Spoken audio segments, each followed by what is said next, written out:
ছোট মাছ আমরা কম বেশি সকলেই খেতে পছন্দ করি। আজকে ছাদ বাগানের করলা, ছোট মাছ। ছোট মাছ বলতে এখানে আমি কেকলে মাছ নিয়েছি আর বগুড়ার ছোট আলু নিয়েছি। এটা দিয়ে চচ্চড়ি করব। পেঁয়াজের পরিমাণটা একটু বেশি দেব।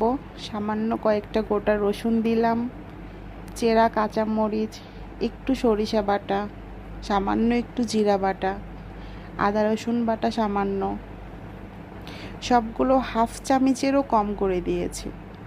আর যেহেতু আমি গোটা জিরা খেতে পছন্দ করি, একটু গোটা জিরা কয়েকখান দিলাম। হলুদ, মরিচের গুঁড়া পরিমাণ মতো। তারপর কেকলে মাছটা দিয়ে দিলাম। সামান্য সরিষার তেল দিলাম, দিয়ে এখন সুন্দরভাবে মেখে নেব।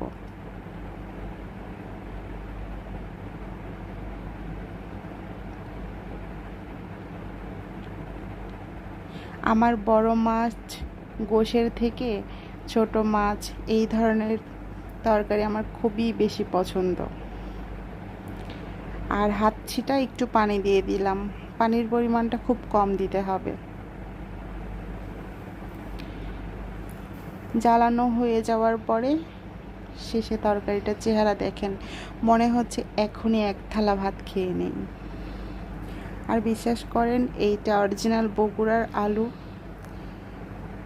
আলুটা এমনিই খেতে মজা, সেটা যদি ছোট মাছ দিয়ে রান্না করে খাই তাহলে বুঝতেই পারছেন কতটা টেস্ট।